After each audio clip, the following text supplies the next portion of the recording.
if you have to give someone a 90-day probationary period, you've made a bad hire. You didn't make a hire with confidence. I love it. And when there's no rule. I don't know where this 90-day probationary period came from, because unless you're in Wyoming, unless you're in Wyoming, you are in a at-will state. So employees can quit you today, tomorrow, 2 weeks. Employers can let an employee go, really, for any reason. Welcome to the Sharpen the Spear podcast, where we help home service pros cut through the noise, sharpen their business tools, and reclaim the profit, freedom, and impact they've been missing. I'm your host, Richard Walsh, Profit Freedom Coach, and I'm here to help you stop grinding and start growing. Let's sharpen the spear. And we are back on STS Sharpen the Spear podcast with another incredible guest. Without repeating myself too many times, I don't do this often, but I'm really excited, really epically excited. There, I threw epic in there because once you hit epic, there's nothing bigger. So this could be the biggest thing I've done. The topic is just so awesome. You guys are going to love this. It's so powerful. But that's enough of the tease. Danielle Mulvey's with me. And as we always do, Danielle, no one knows Danielle better than Danielle. So Danielle, give us the backstory, bring us up to speed, and then we can tear into the conversation.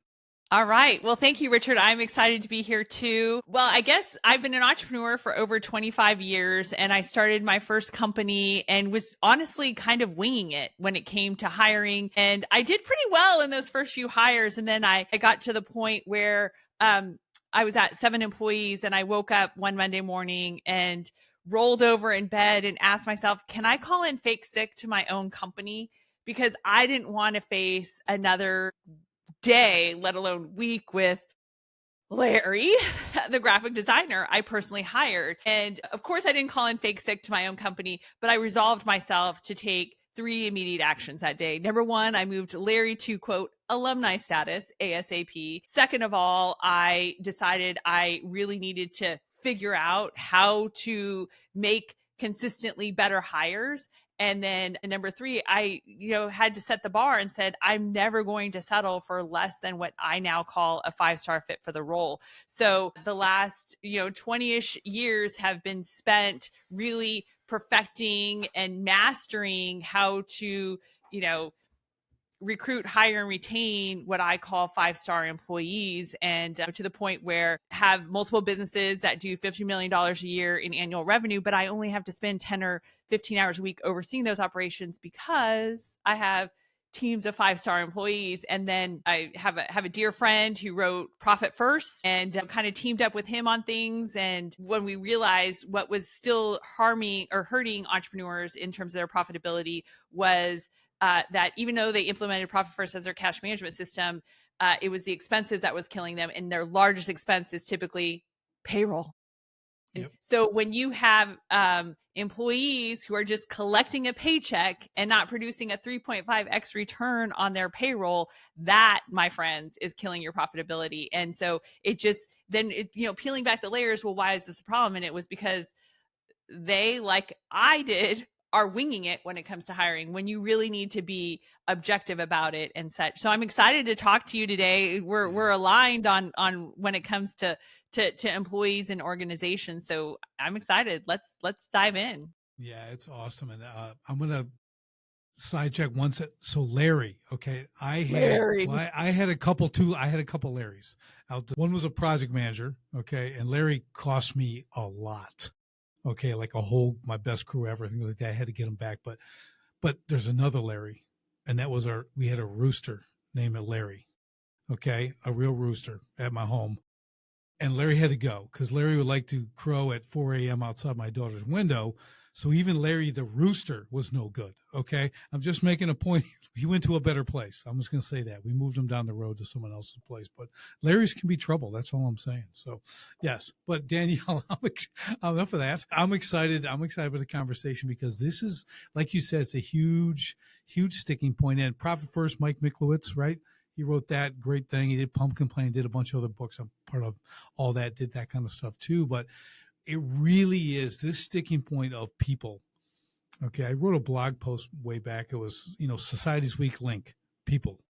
Okay. That was like the title because I was so frustrated at that time. Like, where's the good people? Like, and what I found, and we were going to talk about this, for me, a lot of it was I didn't actually know what I was looking for. Sometimes you're hiring these people, and I do this now when I coach people, like you're basing it off like they're nice people. He's a really good guy. Or I can see myself having a beer with them after work. Yeah. And I'm telling you, I'm like, and they tell me, and I look at the stuff, I go, so you hired him. So tell me, like, what do you say? Like, well, he doesn't know. And he's like, he lives in a camper and he doesn't know if he can be here in the winter. We're in Wisconsin and stuff. I'm like, he doesn't know. Like, he doesn't know, just taking a day at a time. I go, and you hired him? Sometimes you just go, okay. Yeah. I've talked to so many entrepreneurs in that same kind of predicament and such. And I think the thing that entrepreneurs have to realize, or business owners, is that they're wired differently than line level employees. Yep. And so because you're wired differently, because someone gave you a crumb and you took advantage of it, and you trying to pay it forward by creating that opportunity and that spark for someone else, isn't necessarily going to work when that person's not wired to be the risk taker, crazy entrepreneur that we are. And so we cannot project our experiences and how we're wired on line level employees. Yeah, you guys, if you're taking down great takeaways, this was the first one. Okay, because so many times, Danielle, it's like two things. First, you're not going to find you to hire, nor do you want you to hire. You don't want another you. One is plenty. I assure you, one is, because you're part of the problem anyway. So let's not get another problem. So we got you're exactly right. We got to be real on this, but it's a huge takeaway to understand we're not looking for us. Okay, we have to understand. You can dive into this too, of course. But what is the position? What are the job functions? We got to match it up to the needs. And like you said, that word objective is really difficult for owners. That's why I try to remove them from the hiring process. I'm like, where I want you is at the end, you're the meet and greet. This is Richard. He's the owner. Great dude. Hey, how are you? Love it here. Everyone taking care of you. Good. Okay. Well, good luck to you, man. I'll see you around, I'm sure. Bye. Okay. That's the relationship between the owner and hiring, I feel. You're exactly right, because the role of the leader is not to work in the business and next to this new hire. It's to work on the business and, meet and greet, say hi, and occasionally touch base, but it's on the business. Yeah, you're exactly. For sure. It's just, yeah. So let's kind of dig into this, because you talk a lot about A players, right? We understand who doesn't want all A players. Okay. Yeah. So I had this discussion yesterday, I believe, with someone. We were talking about high bar and low bar. Okay, so we have a high bar set, right? And our top performers operate at that level. That's the high bar. Then there's a low bar. So I asked him this simple question, Danielle. I said, okay, so you have the low bar, and a Larry comes along. We'll call him John because he's not going to be as bad as Larry. But he comes, and he's there every day. He stays for his time, doesn't miss any days, but he only does the low bar.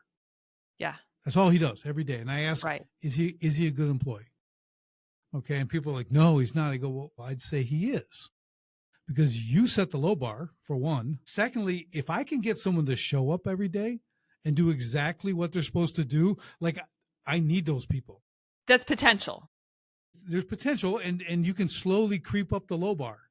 But you got to take some ownership on the low bar establishment, because you did that. Yeah, you're exactly right. Don't be complaining about them, because maybe they're not challenged. Maybe they don't have what they need to even utilize their potential. Right? Yeah. So, and I grew up in, again, been an entrepreneur for decades here. So, top grading came out of, and the whole A player mindset really was like in the 80s, and, the Jack Welch and the GE heydays and such. And, the reason why, sorry. No, I'm just kidding. No, I said, some people are like, GE was a big company. Yeah, no, right? I'm just like, I was there. I started doing that stuff in the 80s. Not GE, but I'm just playing. So the thing about top grading is it was and A players and that kind of mentality is it's a bit subjective, to be honest, because it came out of a different era. And now, with what we have, which is the 5-star employee hiring system, like, it is a five-star fit method. It's not subjective process. It's an objective process. And it's very clear. And it's like, okay, do they meet the 5 stars here that make up a 5-star employee? And one of them is setting the bar. What are the 3 to 5 key responsibilities, and what are the success metrics for each of those key responsibilities? Because that's setting the bar. And you want to not set a low bar. You want to set it high. And most job descriptions are just very vanilla. They don't set a bar, and you have to set a bar. And when you set that bar of expectations, like, for example, one of my businesses, we process long-term care claims. And so we say, you're going to be adjudicating long-term facility and home health claims, and you need to hit 42 claims per day. We've set the bar. So if someone thinks that's a lot, that's going to repel them. And for someone who's like an overachiever, they're going to be like, 42, great. Guess what? 93% of my team hits an average of 49 claims per day. Well above the 42. But am I going to change it? Contractually, but it works. But like, it sets the bar, and I have attracted people and I've hired people because that one person who's not hitting the bar, who's not exceeding the bar, they're hitting the bar. They're hitting it at 43. Okay. We're also going to be working them out. We know. Right. Well, it's, and a lot of people say, well, that's a luxury, right? Like they don't believe, here's I'll put it in the rumble, almost like poverty consciousness. There's just not that many good team A players out there. It's a limited pool is what they say, and they don't get it. So explain that a little bit to them, because I know you can articulate this way better than I can, but you understand where I'm coming from. Yeah. So there's a lot of factors in terms of attracting talent. And number one is most people are just relying on the job boards like Indeed, ZipRecruiter, et cetera. And if you're not understanding how the algorithm works on Indeed, and you're not a good employer citizen on Indeed, then Indeed is not getting many eyeballs onto your job. So really quickly, let me give everyone a couple of hacks on that. Number one, you need to have a clear job post title that is searchable and that what people like want or need. So when I'm hiring for our claims examiners, I'm not saying I'm hiring for a claims examiner, because I don't want someone who's been a claims examiner at another third-party administrator. I am looking for a recent college graduate with a math degree for the business side of healthcare. And so you want to be specific about who you want to attract, and you don't want to go off of job titles. You want to go off of what you need and what you want for the role. Because my recent college math graduates would never be looking for a claims examiner position, but they're the best people for this role. Does that make sense?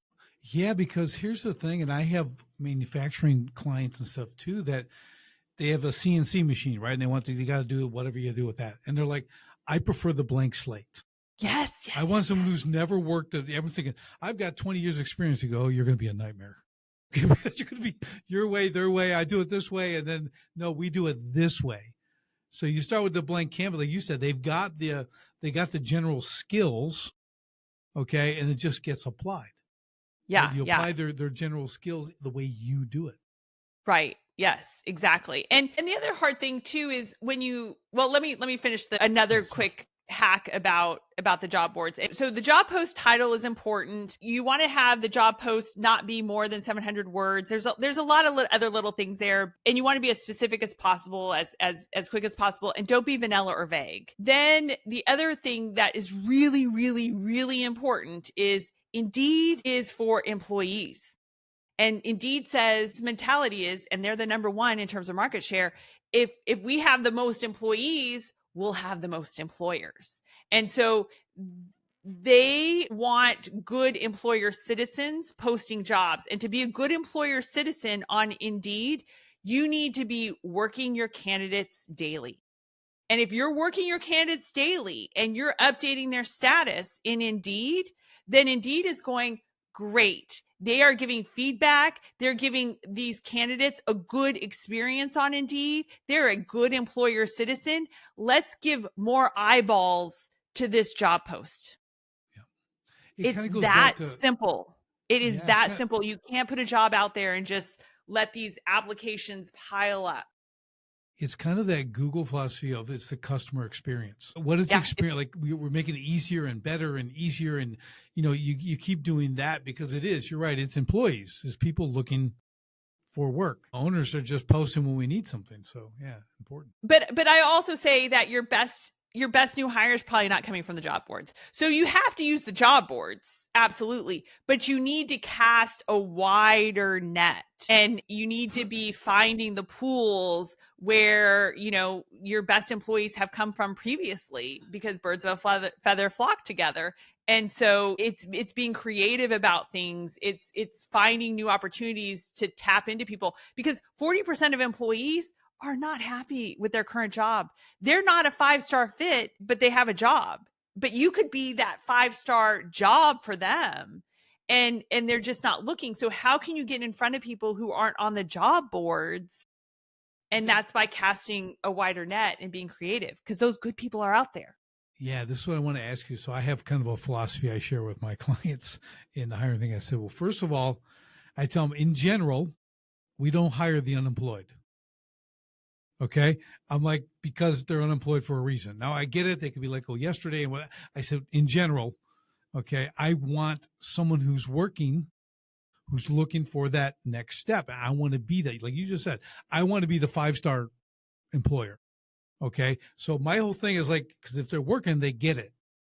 They have to work. They're not going to go home, quit, and go sit around for a month and a half till they feel rested, and now they're going to go work for someone. Okay, so I'm pretty adamant about that, and it's really served us well. Okay, Absolutely, like I agree. because and we can contact, and they're not afraid to have us contact their current employer, and stuff like that. So these are like little, almost like character discoveries. Like, well, who are they? What are they really doing? They're going to give the 2-week notice. They're going to do these things. Yeah, you can contact them. I am an exceptional employee. I'm just at the ceiling here. I can't go anywhere. So I got to move because I got a family to feed, and I want to do more. Okay. So for me, that was always kind of our premise. When people weren't working way back 2000, okay, we had like 5.6% unemployment, super low, right? Like pretty much if someone wasn't working, it's because they didn't want to. Okay. Cause I was hiring people. I get 7 calls in a day, Danielle. Like I tell them, show up tomorrow in your boots with a lunch. Okay, we'll be working. Nobody showed up. They're all punching the ticket for the whatever the unemployment stuff was. So right? It's just like no one's here. They all called me. They all wanted a job. So that's before I learned like there should be a better hiring process. Just tell them to show up doesn't work. It's like we've all been there, and we're all winging it. And that's kind of the thing. Like, I don't want to say up until now, but like, this is kind of the last system. This is the last process that most companies, plug into their organization. And up to this point, until they realize this is what we're doing is not working, they're winging it when it comes to hiring. Yeah, you're right. It's when I go into these companies and they have nothing. Like they're just talking to people. Like you said, they're kind of doing it on a feeling. I think this guy will be good. Oh, I like what he's done. And I'll look and they send the resume, the usual thing, which I call the sheet of lies. Okay. So I get their sheet of lies. Gosh. And especially with AI now, you can take a job post and get a fake resume like that. Resumes are. I'm looking, I'm just going, I think it's really, I go, well, did you ask him why he only had 2 years in the Army? What do you mean? I go, they don't do 2-year contracts. So why did he not, was it medical? Was it whatever it was, right? Little things like that I see. There's a lot of fraud in terms of that. You just hit on something really big. There are a lot of people that put military experience, and you're right. The red flag is a short tenure in the military. And if they don't know, if they can't produce the documentation, or I think it's the DD 229, 229, 214, sorry, I should, DD 214, if they can't produce that documentation, then they're lying. And they're just, they heard from someone, people like to hire veterans. Like that's just like people like to hire Division I college athletes and such. Right. People are faking it. And so Right. that one is a big one. So if anyone who says they have military experience, you need to ask for proof of that. And if they can't produce it, it's because they don't have. Or if you've got military experience like me and others, like, can they talk the talk? Like, you can drop stuff and they're like, yeah, dude, you're full of it. I don't even have to research. Okay. You're not going to work here. Okay. We don't do that. Okay. We're not doing that stuff, but yeah, you're right. So that is that creation of these resumes. And I, jokingly call it the sheet of lies, but I'm kind of half serious, because I see it. And some people can actually get the math right, the start and stop dates, and it all makes sense. Some people you got these, like, would you work 2 jobs at once, 3 jobs at once? I don't get it. You're doing all this. No. Oh, okay. Because your dates are all kinds of mixed up. Yeah. And the thing about the sheet of lies is it doesn't matter what someone says they can do. It matters what they can actually do. We actually have people take an assessment at the front end that scores them to see if they're a job fit. So it's very objective, and we don't even look at resumes. But the other thing is that you need to insert skills testing. You need to insert a test drive day, and you need to make sure that this person can actually do the work, because it doesn't matter what someone says they can do, because no one wants to be rejected for a job. When someone throws their hat into the ring, they really think they want the job, even if it's not an ideal fit. No one wants to be rejected. So people will tend to flex a little bit harder because they just think I don't think that they mean to be deceptive. Human nature is to not be rejected. So they're going to tell you what they think that you want to hear. And they're going to think, I can fake it till I can make it. I just need to get my foot in the door. They're going to love me once I'm there. And I'm going to, this, that, the other. So yeah, it's absolutely a challenge. It's a challenge. But I think you have to, like you've done, we do the same thing. Like, what are they going through? Because I also tell my clients, when someone wants to work here, they need to earn that position. This isn't going to be a walk-in, you look great, yeah, get started. It's like, no, you're going to go through some hoops. It's going to be multiple levels. It starts with read our strategic vision. We'll do a 5-minute phone call. And if you didn't, and the first question I asked is, did you read the strategic vision? They say no. I say, have a great day. And we hang up. They already can't follow directions. Okay, we call it a gauntlet. Yes. Yeah. You have to survive our gauntlet. Yes. We'll go Marine Corps, we'll go crucible. We got to get through the crucible to be hired. But yeah, it's really cool. So, but then you take them through this process so they're earning it. And you ask them different questions, and we understand the outcomes, why we're asking these questions and what we're looking for. Then you go get up against 2 people. You're being interviewed by 2 people, right? So we get dual. And I just feel it. A lot of people don't like it, Danielle, because it slows the process down. And everybody they want warm bodies like tomorrow, because they don't understand what they're hiring for. Right. So it's as soon as they want that, you're already in kind of a negative position. I'd say, so based off of our experience and the members who use our system, you want to get someone through the gauntlet in, no more than 8 days. So you're moving candidates quickly through the gauntlet. But here's the thing, you take a long time when you're winging it. When you have a system, it's like taking candidates on an assembly line. And so it's very easy to just move them to the next step if they pass. But if they filter out, no problem. Like, great. That's why you have the gauntlet to filter out those people that just really aren't going to be an ideal fit. So it shouldn't take long to get people through your gauntlet. Exactly. But the other thing is when you put people through a gauntlet, what's interesting is how much candidates who get to the end of the gauntlet appreciate the process. That's what I'm saying. Because now they're like, wow, like I really want to work for this organization. Yeah, because I'm totally with you on the time frame. You can't take a month to hire someone. I'm not into that. What I'm saying is they need to, but it could be, okay, Monday you're going to interview this person, Wednesday you're going to interview them, Thursday here, and then the following Monday, like we've done the 7-8 days, but it's back to back.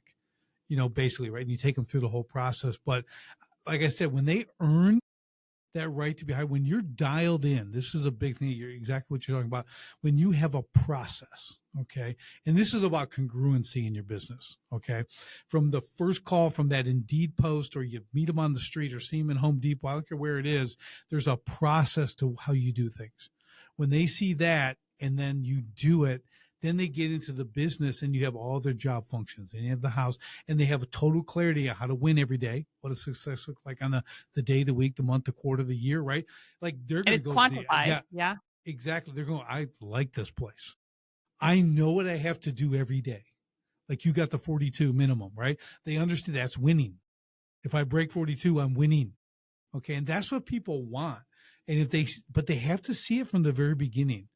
If they're coming in the wing it, hot mess interview process, random, I'll meet you at Starbucks, I'll do whatever, and we do all the like, it just foreshadows what's coming next. Yeah. And, I just want to say, like, in the 13 years, the business that we have that processes long-term care claims, we have never not had someone successfully complete the 6 weeks of training. And we've never not had someone successfully meet the onboarding to get to the 42 claims per day. When you are really clear about expectations and you take people through a gauntlet, you are getting the ideal 5-star fit for the role. And 1 out of 7 is a potential 5-star fit. Hiring is a numbers game. You need 21 applicants to have 3 potential 5-star candidates. So that's where you got to cast the wide net. Like you are rejecting 6 out of every 7 candidates out of the gate. Yeah. Wow. Yeah. That's another not settling. Another great takeaway. Yeah. Okay, understand these numbers because it is. And then you get, here's a problem, Danielle. A lot of guys, like I said, the time, they don't want to take the time. I've consulted with companies that are about warm bodies. Get me 25 people here tomorrow to unload. I'm like, okay, like I go into this, I'm like, okay, that's how you do things here. Well, I would flip it. I turn it around and I'll get rid of half the people and have these guys make, 3 times the money and higher production. These are your A players, right? Look at that. They all went from making $500 to $700 a week to making $2,000 to $2,500 a week, and no one's complaining. And we got rid of the people who were dragging everything down. Those Larrys, right? We got rid of all of them. So there's a way to do this, but I love the approach because you have what you have with the 5-star and everything else. You have this. It's a complete view, right? So I think people compartmentalize these little things of it. They don't connect them all together. Because like you said, your onboarding process, successful. Everyone's onboarded because there's people that still drop off in the onboarding process, right? They get into it and you fumble that, they're gone because they're still active in the market. Mm-hmm. Even though they've accepted the job from you, they can't make their applications to other jobs disappear. So they're still going to get, especially in those first few weeks that they start your job, they're still getting other employers, following up on their applications that they submitted maybe a month ago, because that's how employers are. They sit on resumes. Yeah. Or they put you on the 90-day probationary period when you hire, right? So you're like, okay, I got to keep entertaining other jobs because I have no idea what this actually involves.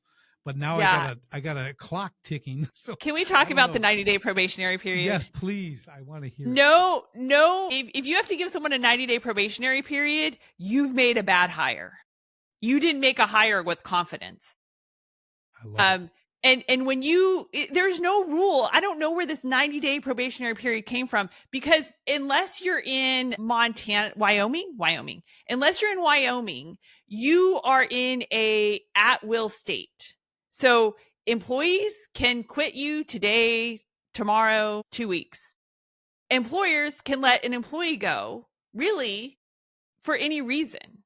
And the only thing that happens when you let someone go because this is just not working out is they can collect unemployment. Okay, big deal. You have to pay into unemployment no matter what. And if you only have to occasionally let someone go, then your employment rate is low, but you still have to pay into it. So don't try to fight unemployment. Just let it be. Just improve your hiring process. Yes. Because the other thing about giving someone 90 days to see if this works out and such is, oh my gosh, how much money is that? Like the cost of a bad hire is, if you give someone 3 months, that's let's just say $15,000 in payroll. It's $3,000 of time of managing them and onboarding them and training them. That's gone. It is the employer taxes that you have to pay on their salary. It's the bad will of your customers who are like, so this is the new employee for this month. Yeah. And your customers start to lose faith in you that you've got such turnover in your organization. It adds up fast. And I mean, kill your profit with mishires. I'm not going to name the company, very large company. First 3 years of this one place being open, 565% turnover on average per year. Okay. Like you're talking it's a motorized revolving door. Okay? Well, I mean, Google Netflix. Last summer, Netflix trimmed staff and they said, okay, we'll go through your list of employees and who would you not hire again? And I'm like, that's not your problem. Your problem is you shouldn't have hired them in the first place. Like you missed it. If your way to solve this is who wouldn't we hire again? Like they've done nothing to fix the fact that they hired these people to begin with. So they're trying to justify their hiring process. If you think about it, who wouldn't you hire again? They're trying to justify, that's not broken. Someone slipped through the cracks. That's their thought process. You know, it's like, no, you have a broken hiring system. And I think what you said, Danielle, is really important on this 90-day thing, because I see it. People have it because that's their out. You know, I can just fire them. And like you said, they're tying it on unemployment. I said, no. We do something different if we build it out. We build like levels inside of a position, and they start at level 0. And there's time and qualifications till they get to level 1. So it might be a month, it might be 3 weeks, it might whatever it is. Okay, you're there, and now you get a little raise, and then you get this, and then you have time and you have qualifications at each level, and you grow through these levels and then get to another position.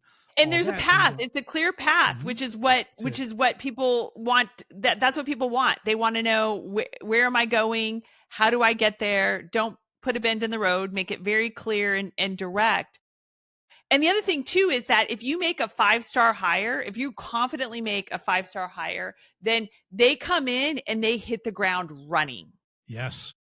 End And they should be at 50 miles an hour by the end of week 1. They're at 60 miles an hour by the end of week 2. They're at 100 miles an hour by week 7, 8, 9. Love it. Not. Yeah, I love this, Danielle, because this is obviously we're aligned, right? Like I teach this to businesses, like you articulate a little bit better than I do, but I build this process because to go back to it's the initial hire when, again, 90-day probation, you're doubting your own ability to hire the right people, for one. You're also telling them you may not be right for this job. That's what you're telling them. That's what they receive. You may not think you're saying that, but you're receiving like, well, I got to be on pins and needles for the next 90 days. I can't go and like be assertive and learn more, and maybe I'll make a couple mistakes, but that's because I'm taking action. It's a good thing, right? They get that. That's a variable, right? In training, I'd rather see that than the other. And most of the time I think it's because they're lacking, like you have outlined, the levels to get to, where they need to be and such. And most companies just, they bring someone on and they give 90 days because they don't have their act together. They don't have a plan and a way to bring them on. And it's really not that hard. It's as simple as what you've described. Like, okay, what's the list of what we need them to do, and how are we going to measure the success, and how much are we going to give them to hit that and learn that and such. And you're touching base with them every week. Okay, hey, this week it's level 0, and this is what we need to have you learn this week. Then at the end of the week, okay, great job. We need to work on this a little bit more, but I think you're ready to move on to level 1. Next week, here's level 1. You meet on Monday. Here's what level 1 looks like this week. And then on Friday, you assess it. And these are like 5-10 minute check-ins. Yeah. Like it's not, you just have to put a little effort into systematizing this, because That's it. now you're ready to scale and grow. And again, when you're winging it, you never have time to wing anything. And you're not going to be consistent. Yeah, we like in manufacturing stuff too. We have it in ClickUp or the automated on their screens, right? They're entering stuff. It says their level, and then they can look up what's level 2. Oh, I have to do that. Okay, well, I have to get ready for that, right? It is all about that path, because we all know about the dead end job. Okay, where you go and you're working at a fast food restaurant. Okay, dead end job, pretty much, right? You're a high school. This is how I describe it. You got high school kids, you got seniors. They're working. Then you got frustrated middle-aged managers who are yelling at people. They're dealing with kids who never worked before or seniors who don't give a rip. They're doing this to stay busy and chat with people, right? So it's one of those ugly models. I'm like, you look at it like, wow. But it's because they settled for the wrong person. They settled for essentially a warm body, and they were subjective about it, and they rushed the process. They were not objective about it. They're like, well, maybe this will work. So I always, whenever I talk to someone and they've interviewed a candidate recently, or they're considering someone, and their response is, so how did that interview go? And they go, well, I'm like, that's a no. Right. Exactly. Like, if you have to think for a second, if you have to be like, if you have to think hard about it, there's your answer. Right. They're a no. They don't move forward. That's a trust your gut. You have to trust your gut. It matters. Yeah, because think about your mishires. Like, if you go back in your history, there was something that we kind of ignore with a candidate, because again, we want to see the good in people, and we want to try to get that square peg to fit into that round hole. We know we can make that square peg fit into that round hole, but the truth is a square peg won't fit into that round hole. So if it's a square peg, you've got to eliminate that square peg, because you need a round peg to fit into your round hole, and you have to trust your gut. And when you look back and you dissect mishires, it was something that there was a red flag and you ignored it. I get that a lot with my owners when I'm working, because I ask them, like, well, I kind of just feel, and they go, okay, so this is a learning moment, a teaching moment. You got to trust that. When you get that thing, you're right. I said, you don't have to analyze it. You're just, because you're in your business, you know what it takes. You know who's done good for you before. And if these people, so it's kind of an art to that, but it really is like, you've got to trust that. I've had people come in, because you're going to get your professional interviewees, right? The people who come in and they sound like they're all of that. The personality hire. And it's like, oh man, this guy's going to be unbelievable. And they come, and I had that once, and it was a week, and you're out. All talk, no action. Yeah, AT baby, all talk. That's what. So it is, I'd like to just impart like something else too, since we're talking about trusting your gut, and it's really about not being lazy. And so when you have a process and system in place, you have to put everyone through the process and system, and you can't be lazy about it. You can't be like, oh, they're a referral, so we can skip this step. They're this. You can't make excuses for candidates. Everyone has to go through the same hiring gauntlet and be put through the same paces. I also don't recommend hiring friends and family. Yeah, we can talk about that for a whole hour. Personal experiences, I could spend a lot of time on that, but we've all done that. Right. We've all done it. This is I don't know if we're on the 4th, 5th, or 9th takeaway here, but whatever it is, you want to take this one. Everybody has to go through the process. This is so critical, because here's and now you can enhance my reasons why I think it's this way. First, when you make an exception and you exempt them from either a part of the process or the entire process, what are you telling the rest of the team? Okay. They're better than you. They don't have to do that. They're going to know they didn't go through the process. Don't think you're going to hide this. Okay. They're going to find out. So there's a problem there. The other one, the hire themselves. And now I'm going to assume they're not friends or family, but like you said, they got a referral and they got the jump. Same thing. Now you're setting a different expectation for that new hire. They didn't go through the gauntlet. And now what comes next? Are they prepared for what comes next? No, they're not, because they skipped us. So now they enter into confusion. And what does a confused mind do? Nothing. Okay, it does nothing. Okay, so you're creating confusion in a new hire who's not going to be able to do anything because they're confused. So see how it snowballs? Like, you're totally right. Like, you can't you build a process and everybody goes through the process. It's like non-negotiable. Yeah, yeah. And when you make things objective too, I recommend starting with an assessment, and our assessment assesses someone's abilities, motivations, and personality. And then it scores against the benchmark for the role. So what you ideally want is you want to know exactly what you want for the role. And then as candidates apply, they're automatically sent the assessment. They take the assessment, and if they score 70% or higher against your benchmark for the role, then you look at the application. So that is objective out of the gate. But the beauty about that is it saves so much time and efficiency, and you're not having to subjectively look at resumes and go, does this work? Does this not work? Et cetera. You get to the top 20% of candidates automatically like that. So when we talk about putting a process and system in, we're actually talking about helping you be efficient. Like having a process and system in place will save you time, frustration, save you from making mishires. Like this makes actually things easier than harder. So suck it up, buttercups out there. Like get a system and process in place, because once it's in, it's like flip the switch. You're ready to hire, and it's super easy instead of winging it. Like that's not been working. You may not have to alter that system for 10 years. You can put that whole thing in place, and like it's just once you spend that front end time, you might tweak it a little bit here and there, but for the most part, it's going to run.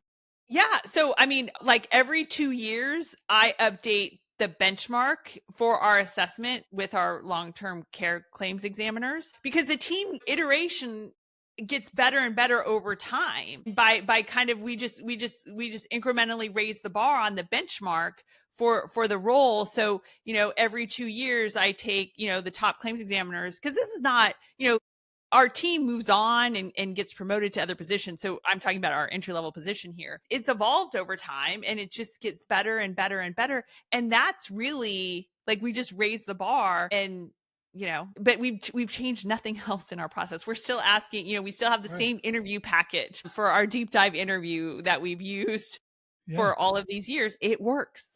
And so when it's time to flip the switch to hiring, we post it goes out automatically to all the job boards. People apply, they take the assessment, then they pass the assessment. We look at the resume. We also disqualify questions. We look at the resume. Are they meeting the criteria that we're looking for? Do they have that math degree? And then we move forward to the screening interview. Then we do skills testing. Then we do a deep dive interview, test drive day, hire. And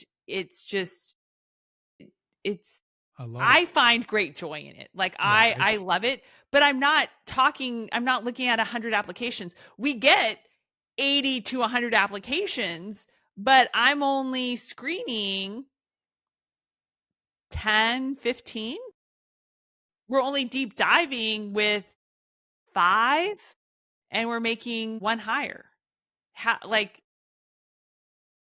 We've fairly assessed every candidate.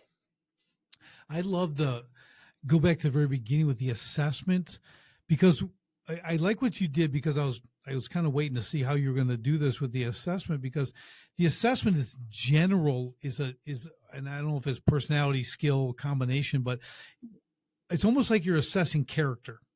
Like, who is this person? So you're trying to like get that, because you got to start with that, then your benchmark. It's that comparing it to the benchmark you have. That's what's so cool. And go to DISC's website. So a lot of people say, oh, we use DISC. That's a personality. A personality doesn't mean that they have the ability to do the job. So even if you go on DISC's website, they will say, this is not to be used as a hiring tool. Like it will not tell you if someone can do the job or not. So personality assessments, strength finders, all of that, it gives you intel, and it's helpful to have on someone that you actually hire and know how to work with them better when you hire them. But it is not a job and ability assessment. So in our assessment, we get a job fit report. So that's where it scores against the benchmark on their abilities, motivations, and personalities. So we're looking at, are they good with numbers? Are they good with words? Are they good with things? If I'm hiring for, a financial role, I want someone who's high in working in numbers, and I don't need someone who's high working in words. If I get someone who scores, a 7, 8, 9 and working with numbers, they're going to hit the benchmark. If they score, a 3, 4, or 5, they're going to miss the benchmark. And I don't want that, because this is a numbers driven job. We also get to see their work fit report. And the work fit report is interesting because it shows us, okay, are they better in office or are they better remote? My team is completely remote. So if someone's better in office, this is not a right fit for them, because they need that in-office experience. Do they like routine or do they like change? This job is very routine. So I want someone who's a 1, 2, and 3 on liking routine, not someone who's 7, 8, 9 and liking change. Do they like a fixed salary or commission and bonus? We pay a very basic fixed salary. There is no incentives. There's no bonus. So I want someone who, so we're really able, it doesn't matter what someone says, it matters what they do. And this assessment really goes deep into candidates, and they, if they make it past it, they are like, wow, I really appreciate that, because they really feel like they've been seen and heard for who they really are. Right. And they have been, by taking that type of an assessment. And what you're doing is you're giving them a much higher probability of success in the job, right? And that's a win-win, right? You need someone who has a high probability of success in the position, but they need that too, to understand. So is this an assessment you created? Is this something you did? Or so it's a psychometric proven assessment. Psychometric. Yes, like yes. Word psychometric. Did you make up that word? Psychometric. I did not make up. Okay, you should have. You should have. That's a cool word. I did not make up that word. I'm going to write that one down. It's a proven assessment, and it is, just, we hope to unseat Indeed one day. Oh, I love it. The model. So now I'm getting excited. I love. I guess that. now I'm throwing my own gauntlet put it out there. It's out there. I love it. Okay, this is awesome, because that is so cool. I'm telling you, like this, there's been a lot of great stuff in this so far. But I'm telling you, because I got guys they swearing up and down on the disc for hiring, and I'm like, and again, I'm no genius, okay, but I've been in business for 35 years, right? Multiple different things. I'm like, I don't understand how just that, you're literally hiring on just that. I go, that doesn't, it's not translating into the actual job functions. It doesn't tell you if someone's good with numbers. It doesn't tell you if someone's better in working with things. It doesn't tell you if someone's good with words. Like, personality is important, and that's a factor into the job, but we need to understand, what are their real abilities? What is their motivations? And, we get so much intel from this. And what's interesting is there is everyone is a 5-star fit for something. Right. And it just might not be that they're a 5-star fit for this. And, sometimes, as a courtesy, a client, one of our members will put, get a referral, and the person applies and they take the assessment and they didn't score above the benchmark. But as a courtesy, let's give them a screening interview. And I understand that and such. And it is so obvious when someone who scores 60 and didn't score the 70, and you give them the screening interview, it like just the assessment even stronger. That they're a good person and they have a lovely personality, but they're not a fit for this job. Do you ever find, like, so you do the assessment, you do this, and I think this, again, depends on your business, but you have multiple positions in your business, right? You're hiring for this one position. Businesses. Yeah. Yeah. And so you've got that, but they don't score well for that, but you go, but you'd fit, where you'd fit? Over here in this position. Have you ever considered, and then you can take them down that road, because they're looking for, you might have a position you could fill, right? And something like that. Do you ever find you're able to Yeah. pivot them? So actually, this example that I just talked about in this screening interview I did with this candidate, they asked, why are you leaving this current position? And they're like, I really want challenge. I really want to grow. I really want to learn. I really want to figure things out. This, that, the other. They didn't have an entrepreneurial background, but they just had this kind of like operations, mindset. Yeah. And this was a job for a VIP concierge in a boutique fitness center. And so this job is very routine, no change. It was like completely opposite, which is again why they didn't score 70%. But as a courtesy, just to kind of like, and that's fine. It's fine. We still put them through the process. But in that case, I gave her feedback. And when she gave me that answer, it was my perfect opportunity to say, you know what?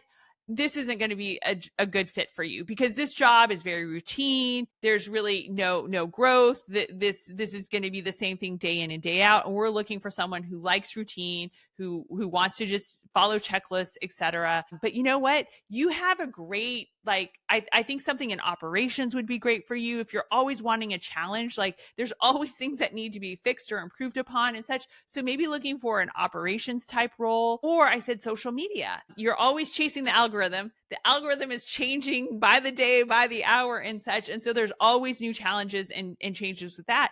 And she was like, oh my gosh, thank you so much. Like, I really appreciate that feedback. And she kept going on. And I was like, I was touched, but I always try to give honest feedback to people because they don't know what they don't know. And if they've never, again, as entrepreneurs, we're exposed to so much. We know like all the different jobs and the hats and the things like that and such. If you can pay it forward with someone, help point them in the right direction, because it's just like, she just doesn't know anyone who's been an operations manager. She's never, like, there's so many jobs out there that we don't know exist. Just like my claims examiners, they're math majors who never wanted to teach. What do you do with a math degree?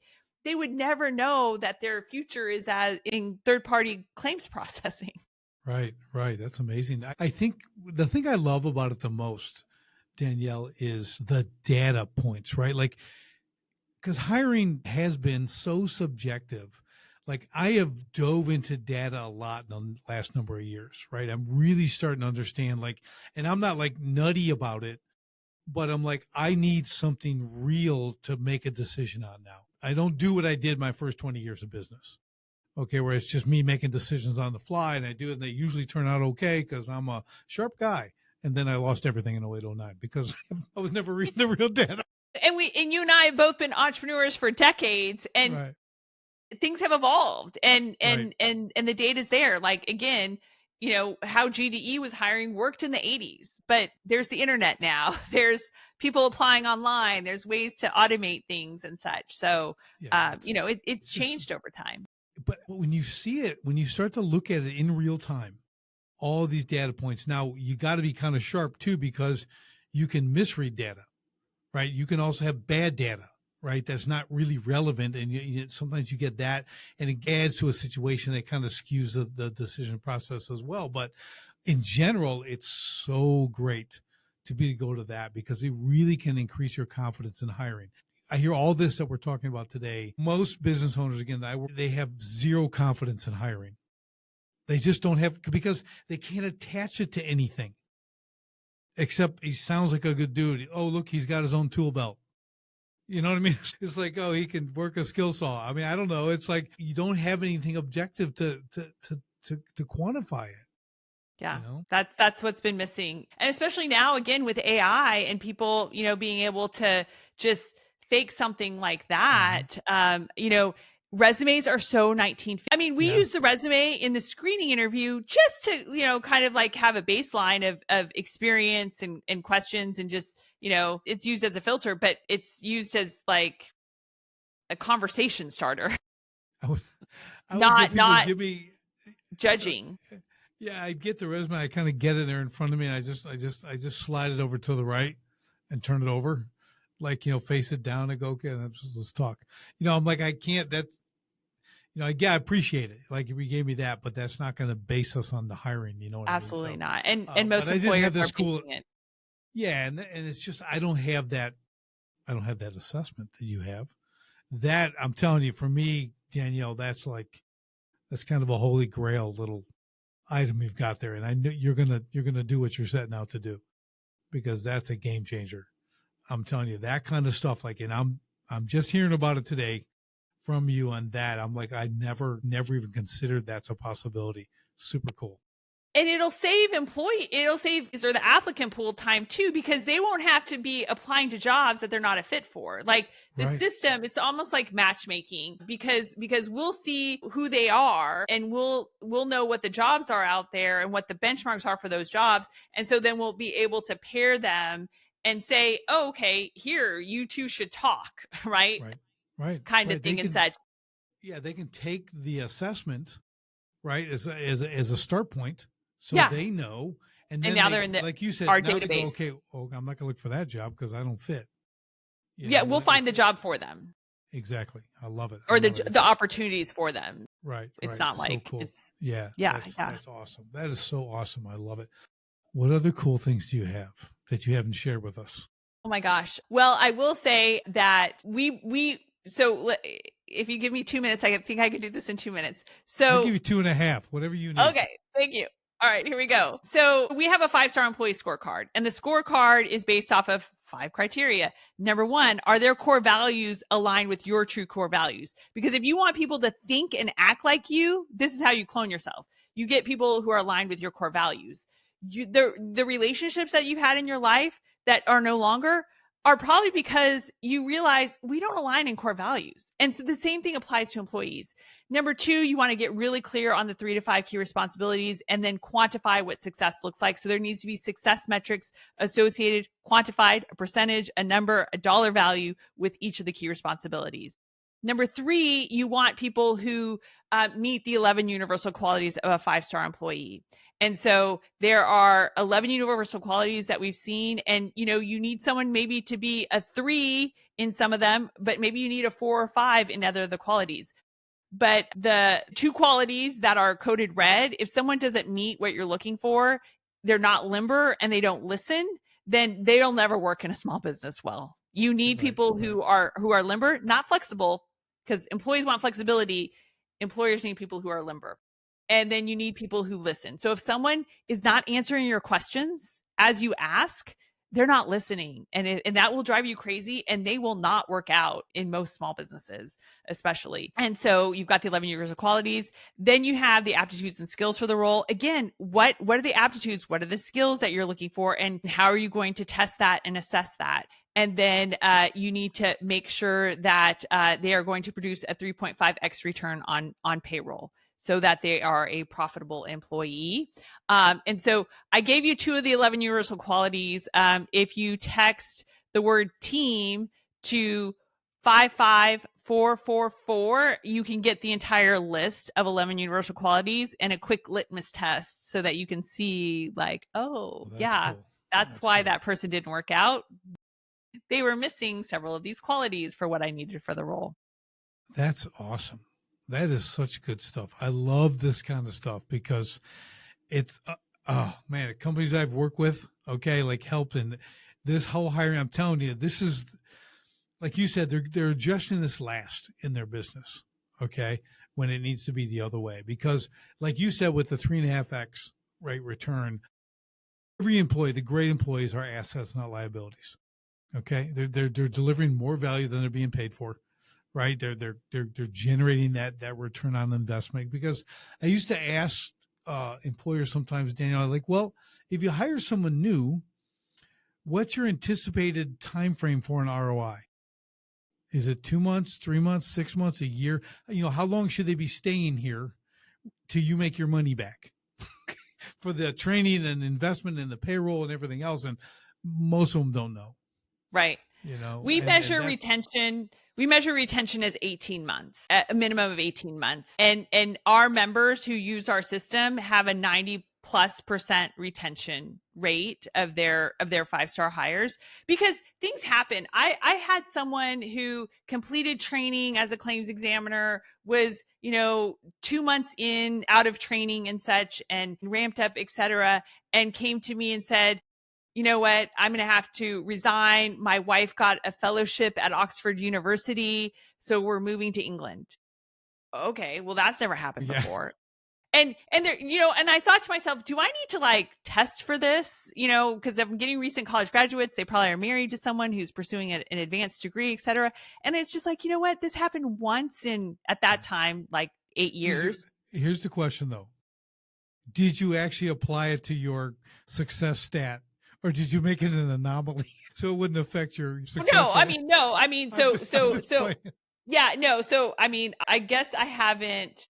Our retention rate is going on at least 98% over the last 13 years. But we had someone who, an accounting and bookkeeping firm, they acquired a book of business and they needed to hire 60 tax accountants in Q4. So we hired the first 24 in the first 30 days. And then in the following 30 days, we hired,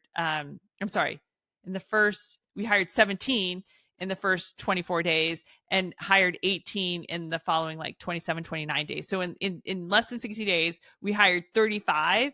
But over the course of a year, they made 200 new hires. They more than tripled the size of their firm, and they have a 93% retention rate on those 200 hires using our system. And they will say that they not onboard more than 13 employees at a time. Because one week they tried to onboard 20 employees and they're like, yeah, that was too much. That's a failure. Yeah. Oh, that's awesome. I love data. See, that's good stuff. I had a guys who wrote the book called The Talent War. Michael Salieri and George Randall, a great HR book. Like, if you want to read, in my opinion, the best book on HR stuff, like, read that. It's awesome. I mean, they're Navy SEAL, special operations guys and whatever, but brilliant. So I had them on the show, and one guy was hiring for, one of the larger, the box, hardware store things, okay, Home Depots, whatever, right? So I don't know which one, but they were doing 20,000 people a year hiring.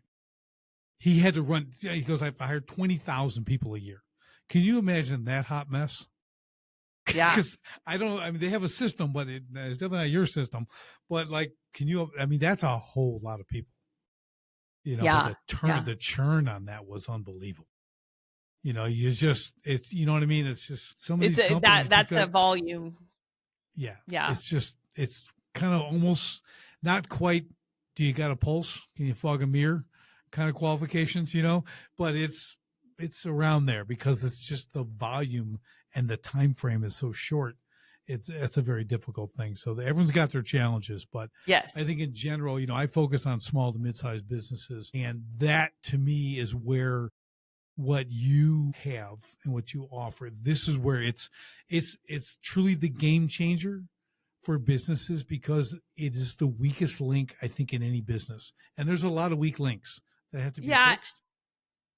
And most businesses of the size don't have an HR department. They don't have someone. So it's usually like the owner or someone just kind of, again, winging it, doing the best that they can, but office just manager. Not. Yeah. So we kind of insert ourselves and we do the heavy lifting. Like, we do 90% of the work. The system does 90% of the work. Yeah. So because it's just no one has time. We get that. Yeah.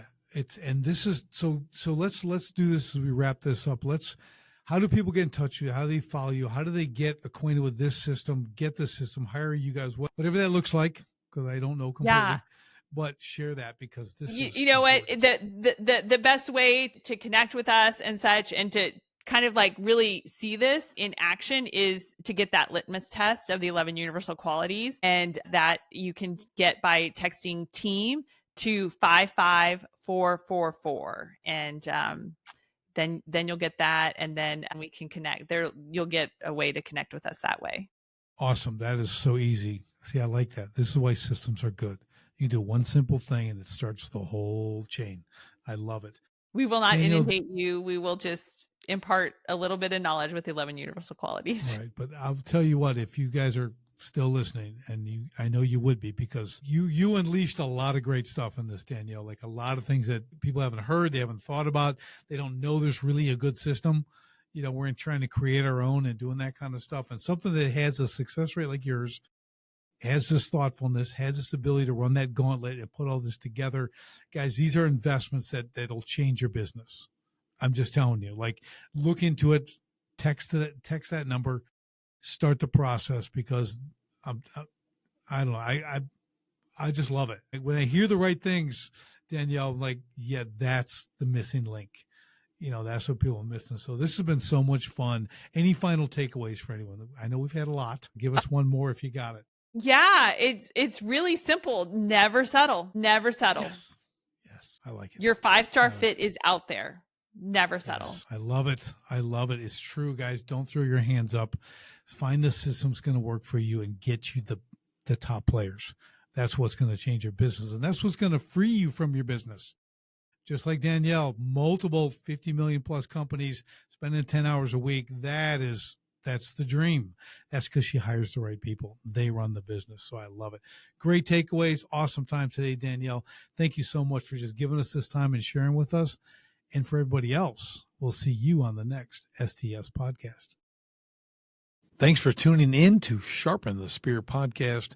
If today's episode helped you think sharper, act smarter, or see new profit potential, do me a favor. Share it with a fellow home service owner and leave a quick review. Ready to find the profit hiding in your business? Head to sharpenthespearcoaching.com and book your free profit discovery call today. And until next time, keep sharpening.